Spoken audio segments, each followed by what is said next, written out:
Welcome back to the podcast, and thanks so much for being here. Today, I have a weight loss tip for you, but it's so much more than that. What it really is a how to actually be happy when you reach your goal tip. Well, even better, it's how to be happy while you work toward your goal as well. But before I get into that, I just want to let you know that if you are someone who is having a hard time with dieting, trying to break through all of the industry noise, and you don't really know how to get started on your journey to sustainable weight loss, then check out the guide that I have in the show notes for you called Lose the Diet, Gain a Life. Now, if you are freaking out because you don't really want to lose the diet, because how else could you possibly lose weight, then this is the perfect guide for you, because this is a non-diet approach that doesn't shame weight loss goals. So make sure you check that out. Okay, real talk. When you lost weight the last time, why'd you do it? What triggered the desire to lose it? When you gained it back, how would you describe the reasons why you regained your weight? The diet was too hard, you went on vacation, life got crazy, new job, new house, divorce, kids, injury, health-related issues. How long did you stay at that weight before the weight started to creep or pile back on? What did you notice when you reflect back about what was different in how you felt when you started to notice you were losing weight versus how you felt at the end of that journey? Even if you never reached a specific goal weight, when I say end of that journey, I mean the turning point to where the weight had started to come back. What behaviors were different between the two stages?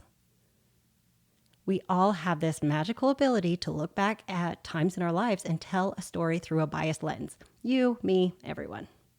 Sometimes you retell the story better than it actually was. I felt so good. I looked amazing. I was confident, which may have been partially true, but you might have conveniently forgotten the fights with your partner over the changes in your energy and sex drive, fear of going to restaurants, and all that time that you spent on the treadmill.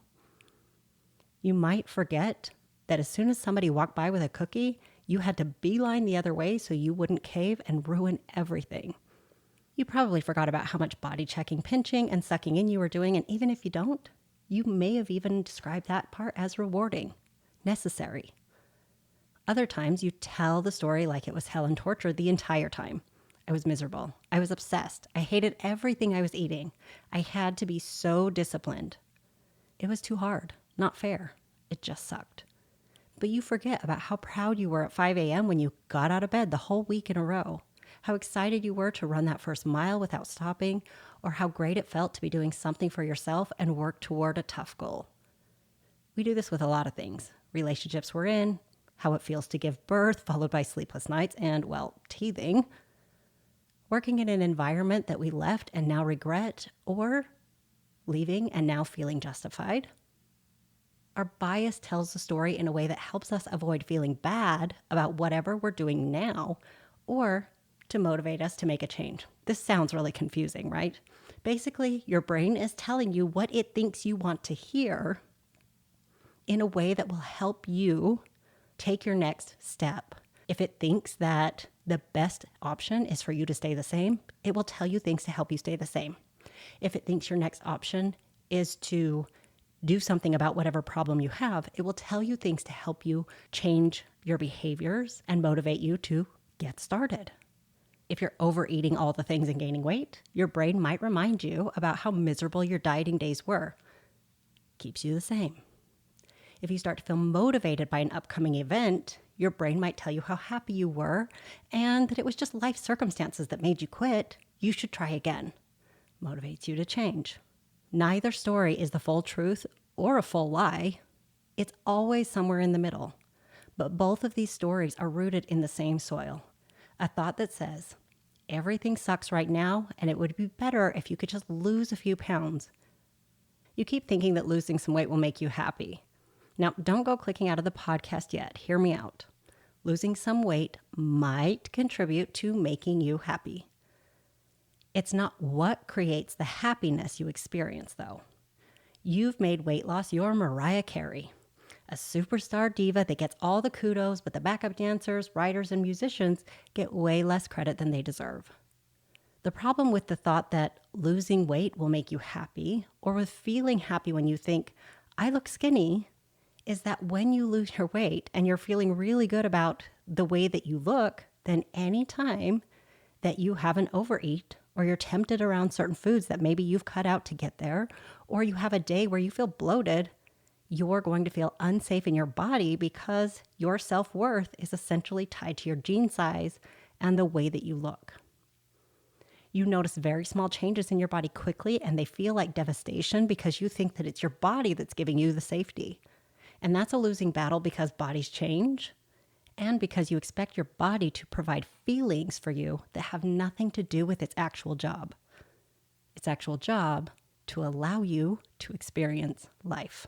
And so if you can create a sense of safety in your own body, regardless of how you look, then you're not putting pressure on your body to make you feel safe, acceptable, worthy, okay in the world. Now, you may be thinking that I'm anti-weight loss as you're listening, but I am not. One of the things that you see a lot with weight loss, and many of you probably have already experienced it, is that you lose weight, and while sometimes you feel good, oftentimes it doesn't feel exactly the way that you thought it would feel.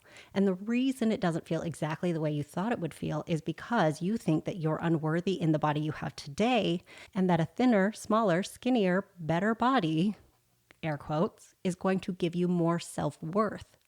That you will finally feel worthy of love, respect, having your needs met, and a full life experience. You think you'll finally be worthy of happiness and that it will magically appear when you hit your goal weight. So when it doesn't feel that way, the way you expect it to feel, aka it doesn't make you feel worthy and lovable, and it only gives you better thoughts when you look in the mirror or pull on your jeans, maybe, and not always, then you start looking for more problems to solve. If weight loss was the key to happiness, you would have never gained it back in the first place. You may start sabotaging your weight loss efforts and regain your weight so that you have another project to work on, something that has to be fixed.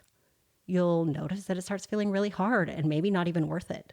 You start letting things slide because the effort that you put forth was all rooted in this feeling that you had hoped being smaller was going to offer you. You may also end up picking and pulling and picking yourself apart the way that your body looks now, even though it's thinner, like loose skin or wrinkles, or still not muscular enough, or toned enough, or fit enough, or there's that trouble zone that you still have. And because you didn't find your own sense of safety and your own sense of self-worth, that is, by the way, inherent, you keep seeking it through other means. You still feel unworthy of the relationship or the promotion, or the respect in your career or your family or whatever it is that you're waiting for. You're still waiting for your mother to say something nice about you, or for your bullies in high school to acknowledge that you're finally better than them. The reality isn't as nice as the fantasy. Because weight loss is not really about anything other than feeling safe in the world when it's only tied to a size and reaching societal standards. Now, there are some obvious reasons why weight loss might be health promoting and self-esteem boosting. Keeping your promises to yourself, being a regular exerciser, or cultivating healthy habits and behaviors that come along with it, if they're positive, and the way that you lost your weight is through healthy, positive behaviors. Those tend to build up your sense of self-worth and self-esteem. So even though your self-worth is already inherent, you actually start to feel more worthy because you're taking care of yourself and showing up for yourself. So you recognize the worth that you already have more when you're showing up and taking care of yourself in that way. But if you are doing things from a place of urgency, from chasing the end result, from waiting until the result so you can finally feel something that you're waiting to feel better about yourself, then the weight loss is just weight loss and something will always be missing. I don't want to invalidate my clients' goals when it comes to losing weight. I help them do it in a way that's healthy and self-supporting. It's a valid goal to shed the pounds that accumulate from overeating and emotional eating. There's nothing wrong with the pursuit of physical changes. But what I do want to focus their attention on is building up their sense of self-worth and their awareness around their inherent worthiness as they are today, if they never lost a pound. Because that is where the feeling that they actually want to be having, but think that weight loss will give them, truly lives. In addition to finally feeling what you are inherently entitled to, this takes the pressure off the timeline and allows you to make decisions about how you'll lose weight, what tweaks to make, and what is sustainable from a place of, I'm already whole and this isn't an emergency. You feel less deprived. You develop the skill to make decisions and experiment. You deepen the connection you have with your body because you are partners throughout the entire journey. Ironically, when you start realizing that you're worthy as you are, that is when you start treating yourself as someone of value. You're kinder and more loving to yourself, and you're watching the instances of overeating and emotional eating reduce naturally because you know that you are no longer wanting to numb your own experience because you are worth the effort. Not the effort of eating less so much, but the effort of getting to know yourself on the deepest level.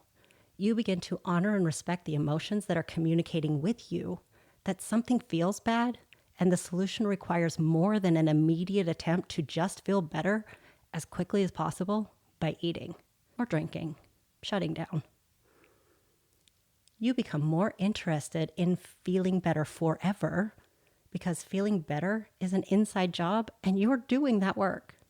You don't make choices out of desperation, but rather you make them from a place of alignment. How would that look to you? Really imagine it for a minute. I know it's easy to just kind of listen to these podcasts kind of halfway and not picture yourself in the moment practicing the thing. I want you to picture yourself making decisions from a place where you are already whole, changing one habit and one behavior at a time, asking yourself, what can I try today that would feel like love, that would be a level up, that I would be willing to repeat and see if it works? What if I tried to lose my weight from a place of I deserve to treat myself really well? How might that be different? Give it a thought. Let me know what you come up with. I'd love to hear from you. All right. That is all I have for you today. Thank you so much for listening. If you love this episode, do the cool thing. Support the show by leaving a rating and review. It helps me so much more than you know. Screenshot the episode and share it on social media. Let me know what actions you are committed to taking and tag me so that I can give you some love.